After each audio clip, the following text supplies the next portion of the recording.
My name is Cindy Cordero, My name is Louis. and we have two guests today. My name is Julio Santana. My name is Nicole Cepeda. Thank you for having me on. It's my pleasure. And today we will be talking about police brutality and black males getting shot. Eric Garner, Trayvon Martin, and Mike Brown, they are all black males that were shot and killed by white males or police officers. Eric Garner, he was choked to death by a white cop for selling Lucy's known as cigarettes. Mike Brown, he was shot by a white cop for stealing cigarillos. He was shot 4 times, he had his hands up, and his body was left on the ground for 4 hours. He was going to attend university a week later. Trayvon Martin, he was shot by a man named George for nothing. He was on the phone, just came back from the store, and a white man shot him. The saddest part I feel is that the officers and Zimmerman go home to a family, whereas the 3 males are 6 feet under. The reason we're doing police brutality is because since 2005 to 2015, the percentage of black males getting shot has risen 75%. What it used to be, currently at 1 in 3 males. Men are not the only ones. Women have a 37% chance of getting shot by police. Okay. Julio, how do you feel about this? Well, I think it's very disturbing because while the system and the laws sort of dictate one thing on paper, I think it's pretty evident that our law enforcement and justice system still need a lot of work.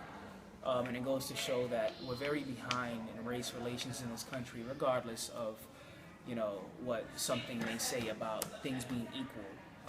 There are a lot of forces at play that get overlooked and are very misunderstood in this country, so it's sad. And Nicole, how do you feel about this?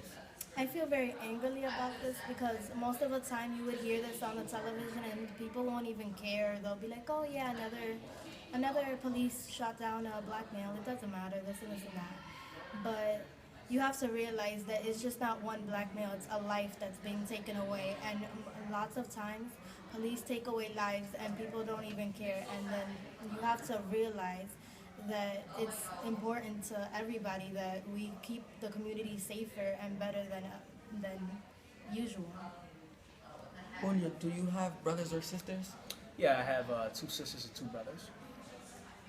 Nicole, do you have brothers or sisters? Yeah, I have 3 brothers and 2 sisters.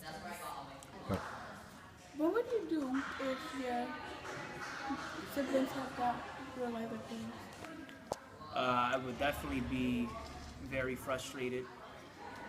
I think I would almost feel forced to take action through the same means I mentioned to the question prior. And how about you, Nicole? I feel very angrily towards the subject, and I would love to take action and at least say something and speak out so it doesn't go unpunished. Julio, has anyone in your family been brutalized by police? If so, what happened?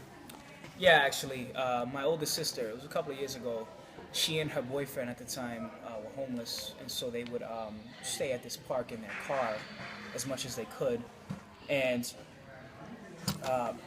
it was one time during the day when they were there very legally and her boyfriend was skateboarding in the park. I think some cops came and essentially were being bullies to them. I don't know if they had a pass with them or whatnot, but they started picking on my sister's boyfriend for skateboarding in there, even though it wasn't illegal what he was doing. And then my sister went to his defense. They didn't like her tone or whatever she said to them, so they began to sort of physically assault the both of them and put them in handcuffs on futile charges, meaning there was really no justification as to why not only they physically assaulted Bobby and my sister, but also why they put them in handcuffs and arrested them. How about you, Nicole? Yes, actually. Well, one time my uncle came back from a party with my dad, and he was kind of under the influence of alcoholism, and he urinated on a cop car. And when the police found out, they arrested him and they hurt him.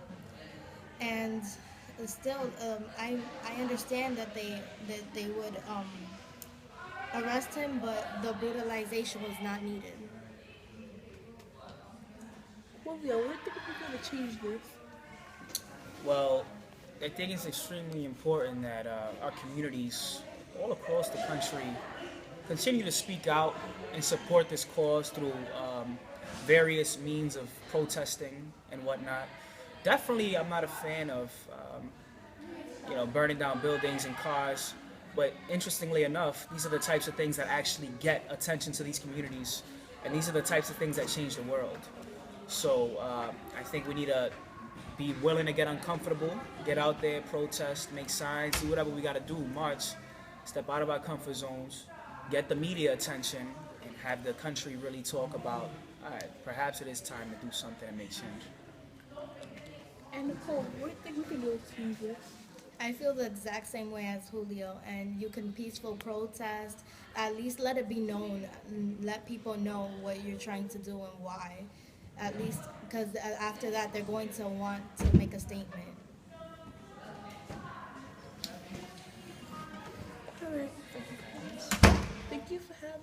Oh. that was a good conversation. I enjoyed it, y'all. I appreciate you for having us on. Nicole, you feel the same? Yes. If you guys need any research, you can look at the websites.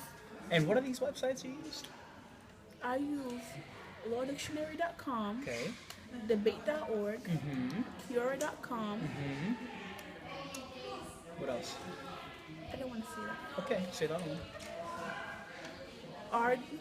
RGJ.com and newsone.com. Awesome. Did y'all hear that?